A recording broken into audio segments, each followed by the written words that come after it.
Good evening, everyone. Thank you for waiting as we started this event. We're so excited to kick off this speaker series with two very exciting writers and illustrators for this wonderful event tonight. My name is Primo Lasana, and I'm the Executive Director of Reading Partners NYC. We are so happy that you're here.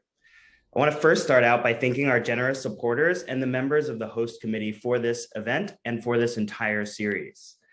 This three-part speaker series launched this February with the intention to feature conversations with leading voices on the subject of race, equity, diversity, and inclusion. We've been fortunate to showcase authors, educators, executives, and city officials. Congratulations to some of whom have been recently elected to historic positions in New York City.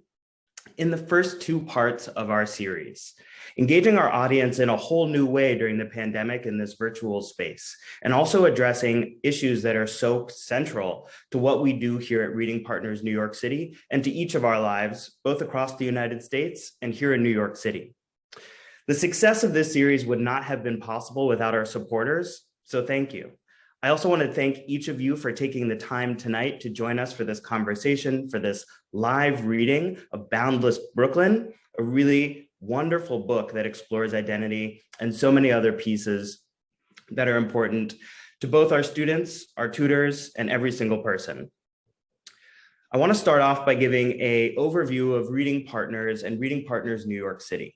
As you likely know, Reading Partners is a nationwide organization that helps students develop critical literacy skills through one-on-one literacy tutoring, which is led by our trained volunteers.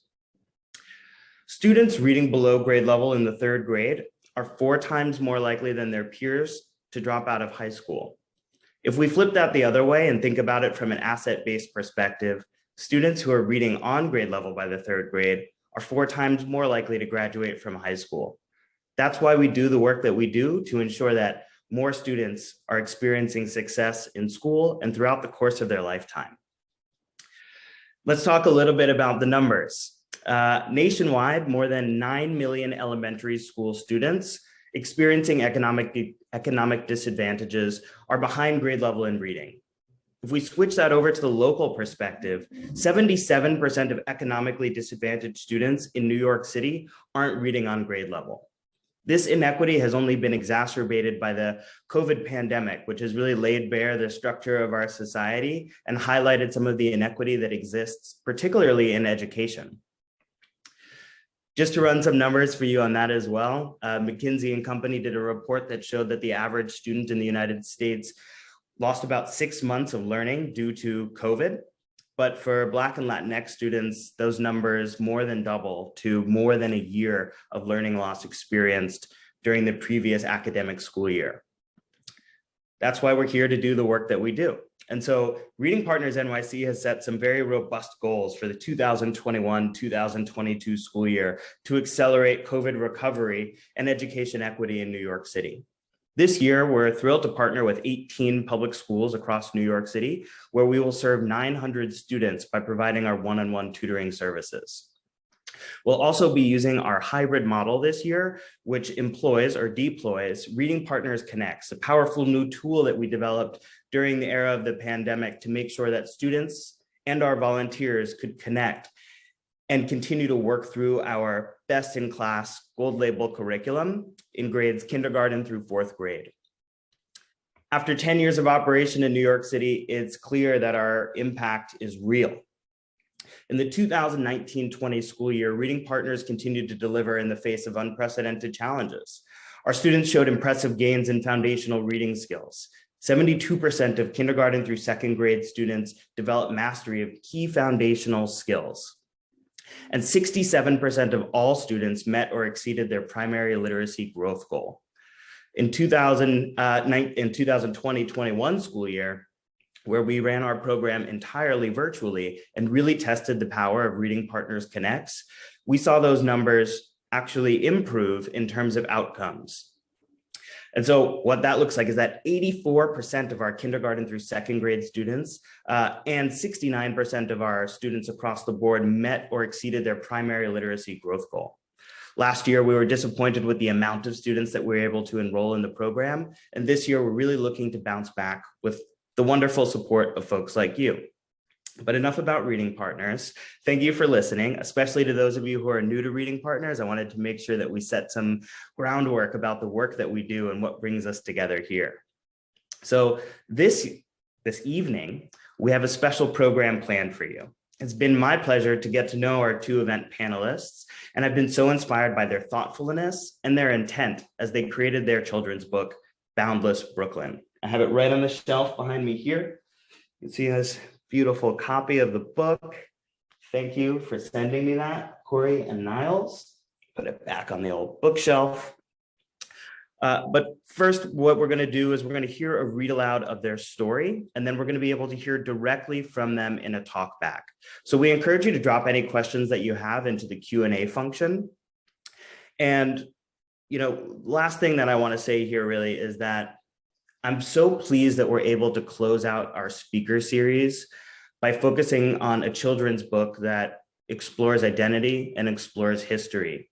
I think that this speaker series has dove into issues of race, equity, diversity, and inclusion. But at our core, Reading Partners is an organization that wants to really amplify the joy of reading and the power of reading that's experienced by our students. I think this book and doing a live reading for our students, for our families, for our board members, for our sponsors, is going to be a wonderful way to close out the series and bring it back to what we do every single day, which is help students look outward at the world through reading, but also look inward, because the inside is infinite. And that's something that we all get to experience through reading. So with that, I'm honored to introduce Niles Lichtenstein and Cory Bradley. I'll say a little bit about both of them briefly. Niles Lichtenstein is the CEO of Enwoven, which is a New York Times funded venture that reimagines how groups collaborate to tell collective narratives through technology. Previously, the founder of the History Project, Niles, who is a technologist and a storyteller, has always had a passion for writing and for history, as you can see in his TEDx talk. So you should look him up, Google him, and check out that TEDx talk if you're inspired by what you see today. Niles is a Bay Area native and a graduate of Harvard, where he founded the Finding Freedom Through Language project and ran the Harvard Spoken Word Society. Niles returned to the Bay Area to give back to organizations like Summer Search and Youth Speaks, where he is an alumni and has served in board roles. On to Cory, the next impressive speaker. Cory is a professionally trained artist and photographer. So as you're guessing, he is our illustrator. Originally from South Carolina, Cory relocated to the Bay Area to work with companies like Zendesk, Apple, and WeWork. Outside of being a painter, husband, and dad, he's starting a new clothing line called Healthy that focuses on imbuing the moral fabric into the physical fabric. So with that introduction, Cory and Niles, I'll pass it over to you at this point to say a little bit more about your book and then walk us through a wonderful read aloud. Awesome, Primo. Thank you very much for the introduction. I wanted to say before we get started, thank you very much for inviting, the Boundless Brooklyn team to your platform. It's an honor to be part of this Read to Succeed series. And I really do think that what our book stands for is right in line with everything that Reading Partners stands for. I think that, this is going to be great. And as a, Bay Area native, I'd always heard about Reading Partners, and there's been a number of nonprofits that gave a lot to me growing up, and so it's great to see how it's grown from when I was a kid too, to across the nation, and very excited, and thank you. We're all grateful to be here and read this. So without further ado, Cory, shall we start the reading? Awesome. Let me share my screen.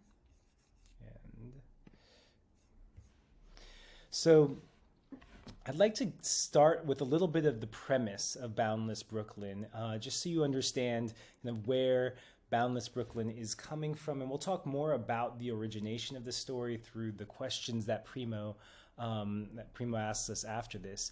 But the premise of the book is that Brooklyn is surrounded by boundaries. He's a biracial toddler during the time of COVID, and we never say COVID during the book, but you'll see there's reasons why, we get to journey with Brooklyn as he transforms his parents' face mask into a superhero mask that allows him to travel each night through time and space. With every nighttime adventure, he builds his strength and imagination to prepare him for his daytime realities. So we're going to journey with Brooklyn through these magical exploits as he becomes empowered to discover all that is possible for him and take his first steps towards that bright future. So let me... All right.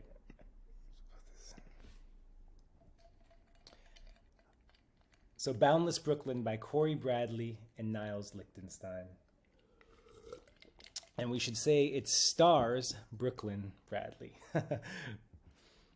This book is dedicated to Brooklyn, Apollo, and Evie, the next generation to shape this world in ways only they can imagine, and really dedicated to all the other students and reading partners and others who will shape this world in ways that I don't even know yet how they will, but it'll be incredible.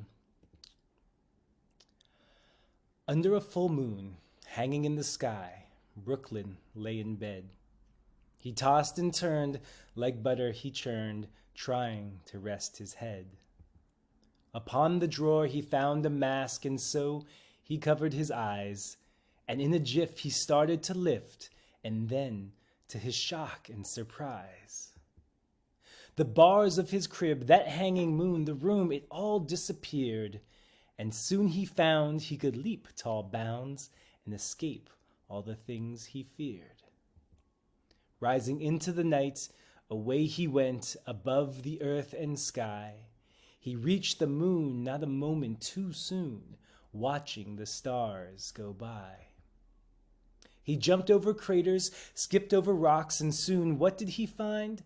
An American flag that was starting to sag. It was signed July 69. His mother's words brought him down from the birds. "Are you awake?" she started to ask. His dream was done, but tomorrow would come, and again he'd put on his mask. The door was closed, the moon was out, so Brooklyn did the same. He covered his face, his room was erased and replaced with a basketball game. Above the rim and through the legs, then right down the middle. As a champ he would stand, athlete, activist, and businessman, and never just shut up and dribble. Before it was over, the sirens wailed, and soon the game disappeared. As the red light beamed, so ended the dream, and he was back to the things he feared. The next night, as the night deepened, the house grew quiet, his imagination ignited and gleamed. He thought once more, unlike ever before, I'm the artist who paints his own dreams. My world is boundless with possibilities countless. With my brush, I paint any plot. From portraits of Frida Kahlo's Starry Night like Van Gogh, or to make statements like Basquiat.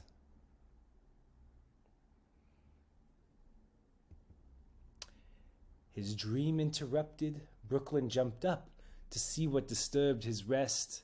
The chants were loud from the growing crowd who held signs and marched in protest. From empty streets to sirens wailing, the weeks had only grown sadder. "Mommy, why the tears?" he asked, and she replied, "Because your life should matter."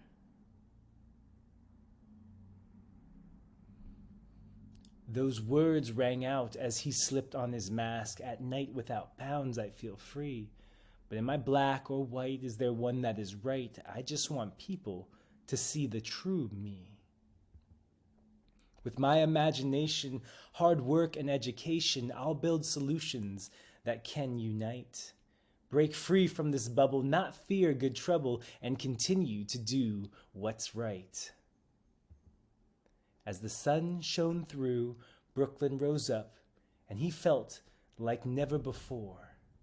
The stars I've touched, painted dreams with a brush over obstacles I've learned to score. It's time for me to be the true me. So Brooklyn rushed for the door. Clear as day, this feeling, he could be anything and didn't need his mask anymore.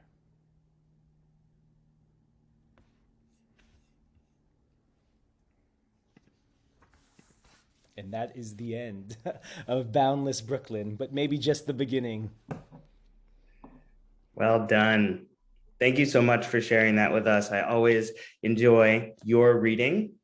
And now, if you will allow me, I'd love to ask you both some questions about your beautiful book. And so, just to start out, and anybody in the audience as well, feel free to enter some questions into the Q&A function in the chat. I see one just popped up. Thank you so much. So my first question, and then we'll get to the audience's questions. My first question is really that this story sits at the intersection of how literacy can be a tool for social justice, which is also a way that Reading Partners aims to make an impact. Can you talk about how you were thinking about those themes when creating the story? Me personally, I believe that literacy is the keystone to, being a child, right? Like, you need to learn how to communicate in this world. And I feel like literacy is basically like filling up your toolbox, and you're going to use those tools to go out into the world and make it a better place and change that world, right? And so, the reading and the writing and just understanding and adapting to other cultures and adapting to different situations helps you just get a seat at the table. And usually when you get a seat at the table, you get a voice. And so to me, as the artist, I felt like the literacy part is going to be, we're going to write out the literacy part, and we're going to, read out, get everything set up on that end, but then also the creativity is going to meet the literacy in the middle, right? And so whenever you have that creativity there, I feel like it doesn't only just give you that voice at the table, but it also magnifies that voice a little bit.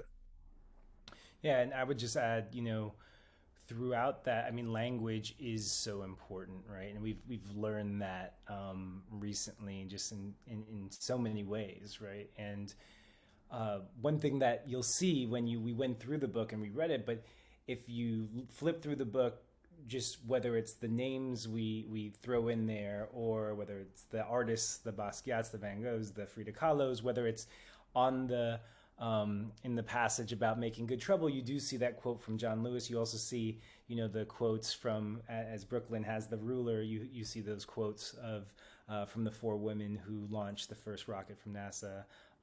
And just throughout there, what we were trying to do, the notion of July 69 and what the country was going through at that moment, and Brooklyn making it to the moon, right, and seeing, signed July 69 on that. So there's this way in which we were, trying to create, and I know we'll talk more about it, but create a way for us to like think about how understanding, like, the words that were in those books, in the book, have so much more meaning. Right? If we think about, as a champ, he would stand, athlete, activist, and businessman, and never just shut up and dribble, right? That's a cultural pop reference from when Laura Ingraham said to LeBron James and Kevin Durant, just shut up and dribble, right? Like, and the notion of an athlete is so much more than that now, and realizing the power and not being compartmentalized, which is really so much of what this is all about. So yeah, and I guess the last thing I'd say is, as we move from this age of information to this age of knowledge, it's not just enough to be literate anymore, right? Before, maybe you were one step behind. Now you're like two steps behind, because there's actually so much information and so much that you have to process, that it's really about what's behind the words that you're reading. What's even the intent in how you've been given these words. And so that's something that we've just, I know both of us being, fathers of two very young kids, right, are thinking a lot about.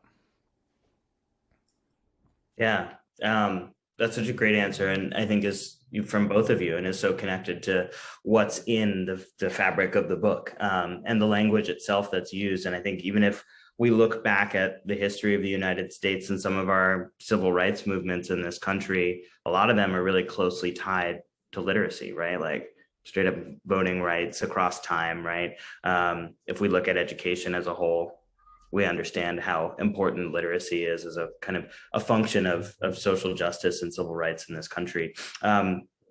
I got a few questions in the chat, actually. I'm going to ask you like one more question, and then we'll get to these audience questions. Also, Elise is just giving you a shout out. She says, wonderful book, love the photos and the imagery in addition to the story. And then I got a few questions as well. But I'm going to ask you a question about identity before we get there. I think that that's another core piece of this book, right? Like, it's so inspirational. It's so beautiful how Brooklyn is exploring identity throughout the course of the book. And so maybe you could say a little bit more about how you wanted to design a book that helped young people explore their identity. I'll just leave it there.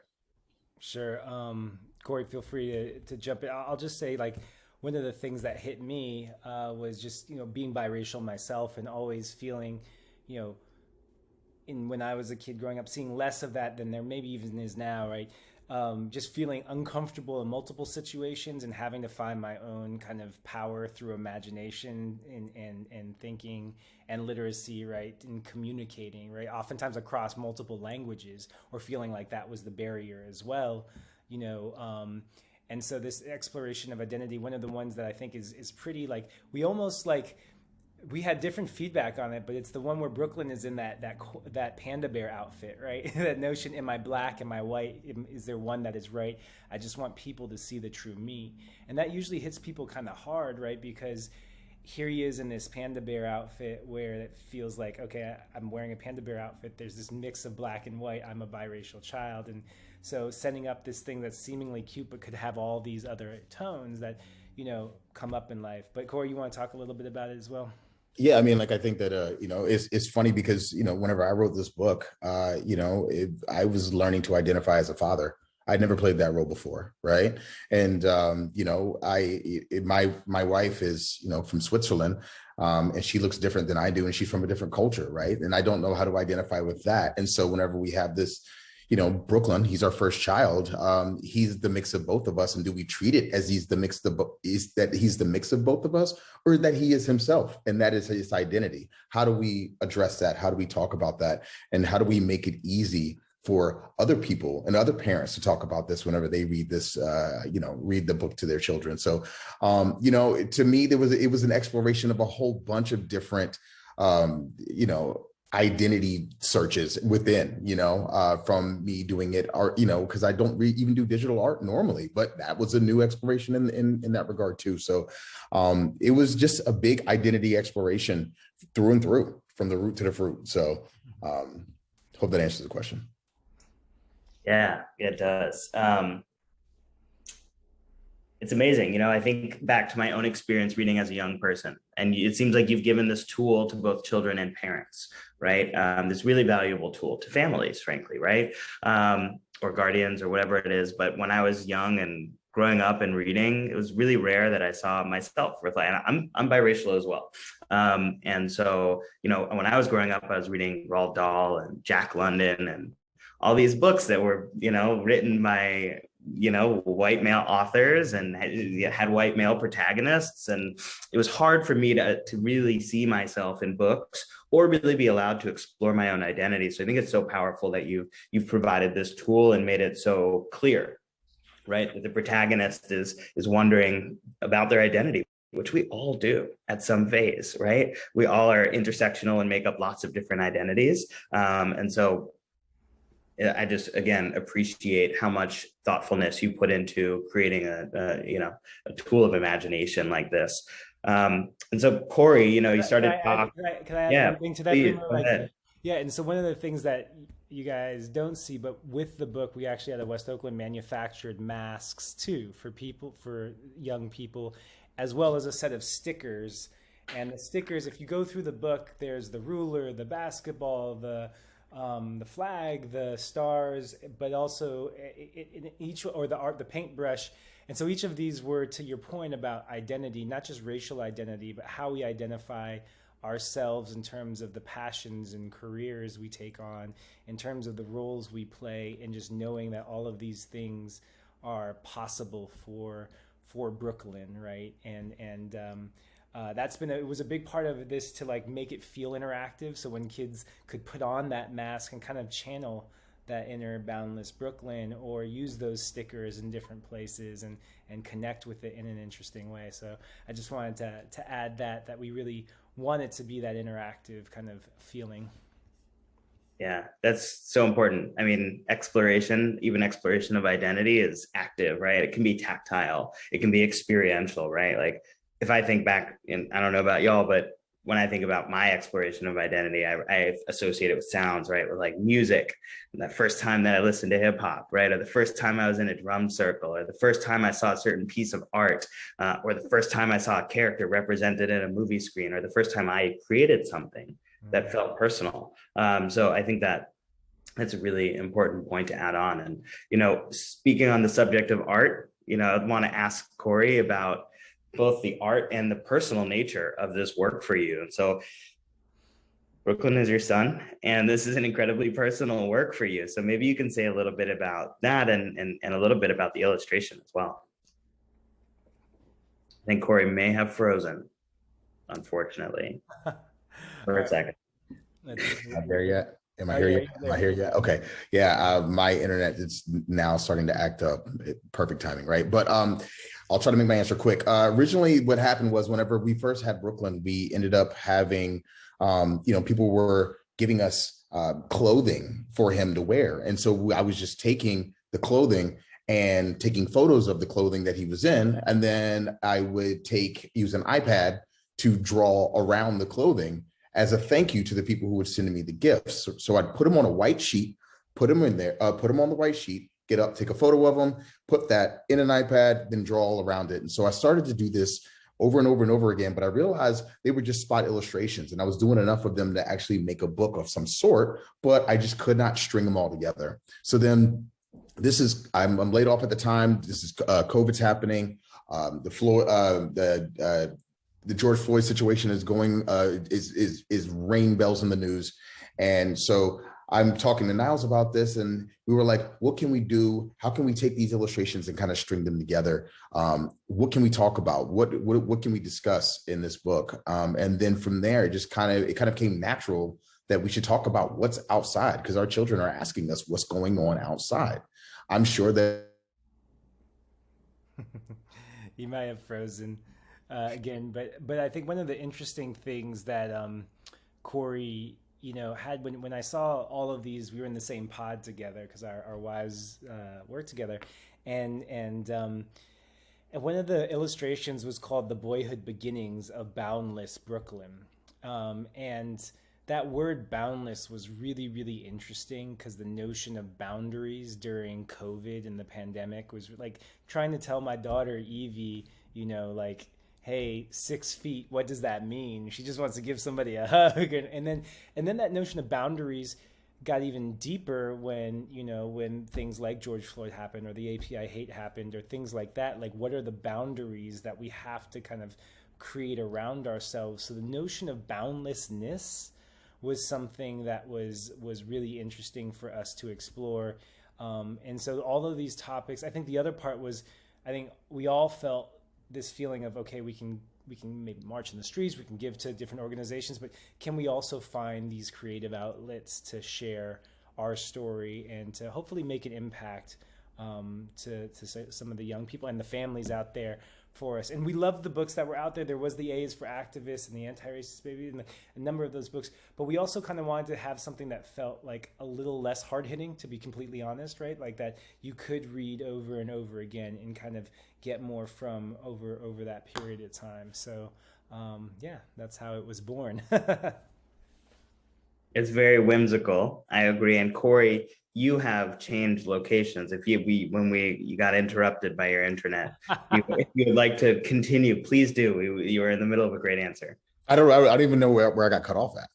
You were talking about how you'd taken the photos and you were putting together the book, and you realized that it could become a book. And so then I was saying basically that, this, while this was happening, we were on, I was laid off. And I had the time. And then as I'm talking to Niles about this, I'm like, what can we do in order to put these, what kind of story can we make to put all this together? And while we're inside, there's all this social unrest going on outside. And there's a lot of questions that my son is asking me inside the house about what's going on outside. We figured the same thing would be happening to everybody else who's a father and who's a mother. So we figured, why not make a book that's going to make that conversation easier to have happen? So that's kind of how it started. After that, then I bounced a couple ideas off Niles. He bounced a couple of ideas off me. I had to redraw a couple, and then it was off to the races. And then from there, that's how it came about. Totally. Yeah. And I mean, I think it was interesting to just think through like on that notion of the questions being asked, like there's no pictures of, let's say, cops, but there's red lights outside, right? There's no, necessarily, we don't ever say COVID, but there's the face masks that Brooklyn has. And in the reality shots, there's the face mask, and there's the like silence in the streets in that first one. So you see this evolution and this progression. And you kind of connect, but it's also because you're kind of connecting from a kid's potential perspective too. Like, I don't know exactly what's going on, but I'm feeling the impact of what's going on through my environment and through what I'm seeing. So That's great. Yeah, it's like everything's around, right? And that's a part of our human experience too, is all these latent experiences that pile on and create an environment for us. Okay, so I'm going to move to some audience questions. I think we got a few good ones here. I'm going to start off with David's question, which is, what were some special and perhaps unexpected challenges that you faced in creating a children's book? Well, I would say one of the main things that I always thought that whenever you write a children's book, I would never have enough to fill the book. I never thought I would have enough media or enough work to finish the book. It ended up being that we had too much, and we had to start cutting things. And that was tough for me as the artist and as the photographer. It's like, I don't want to cut any of this stuff. The story can get so much better if you give me the runway, but we had to cut it for book constraints. That's number one. Number two, the other thing was that I took all these photos well before we ever thought we were going to put a book together. So whenever we go and we try to start to tailor the story to fit, tailor the artwork to fit the stories, well, he's now walking all over the place. And so I can't go back in history. And that's where a lot of Photoshop magic came in, or, there's some improvising that I did in the book. I would tell you guys about it after you like read it or you go buy it or whatnot. But there's a couple little Easter eggs in there I wanted to see if you guys can find. But I did do some improvising in order to make Brooklyn kind of go back in time. So that was something that I had. How about you, Niles? It's funny because we're right now. I just had my son Dash for short, baby Dash, and so we're like thinking about with Dash and Evie how we might do something interesting there. But I think one of the things that was a interesting decision was like, how do we write this, right? Like, spoken word is natural to me, and I like the kind of rhyming cadence that we had, and there was a sing-songy nature that I think as I read to my kids allows for a fluidity in the way that also kids might remember the words, because you kind of tend to remember words and then ascribe meaning to them and then kind of go deeper and then try to understand them, right? So there's kind of these levels to that. So I think there was a certain, thinking through how simplistic do we make this with also pushing the boundaries a little bit. And this is where, at the time as a new father, I just, love those Pixar movies and love those Disney movies that seem to appeal really well to my kids, but I'm getting a lot out of it too, right? So like, so it was really interesting to say, like, people are like, oh, is this for a kindergartner or a second grader? We have kindergartners who literally like love it and like and they get something from it. But then there's second graders, third graders, middle schoolers who are getting something very different, right? When when Brooklyn's up on the podium raising his fist, right, in that moment of history or time, and then there's adults who even get something from it too, and it touches them. So I think it was interesting to say, okay, this is a children's book, but we wanted to make it in the fashion of, we're just not publishers or authors in that same way, so we weren't constrained by maybe some things that people would have been constrained by. But also thinking about it from a media perspective of like what we love as parents when our kids watch, and that we take and build from. So Thank you. That's so great. I got one more question, maybe two. One from Andrea, which is probably a short answer, but I want to give you the opportunity to answer it too. She says, wow, beautiful book. I'd love to purchase this book as a gift to all of our reading centers in New York City. And that's each one of the schools where we work across New York City. So also, how is it possible for folks to acquire the book? yeah. So we have two ways. One, we'll send out the link, boundlessbrooklynbooks.com. You can go there and shop directly. We'll also send a Reading Partners discount code too.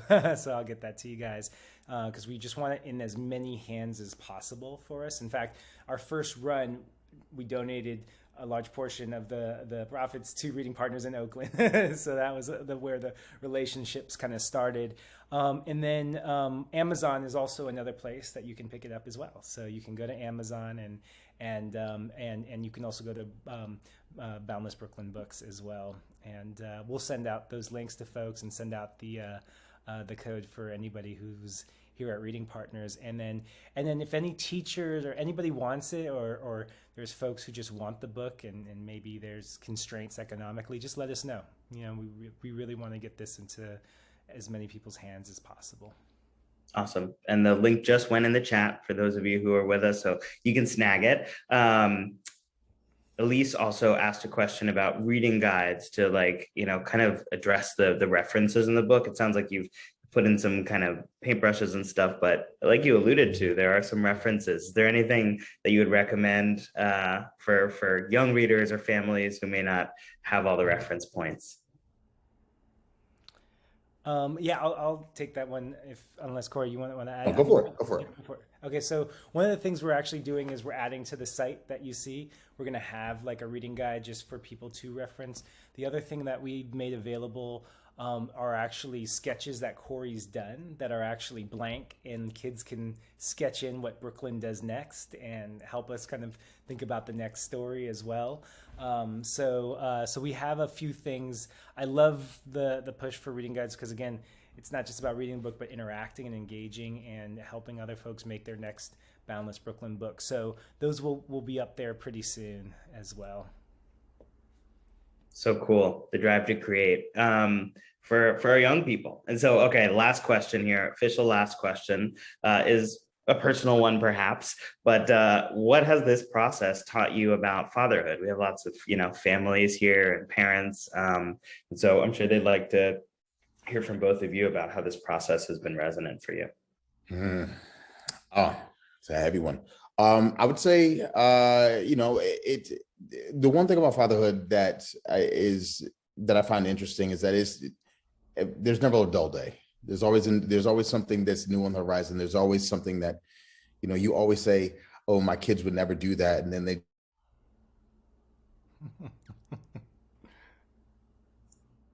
I guess you're up, Niles. Definitely. And we'll get Cory some better internet next time.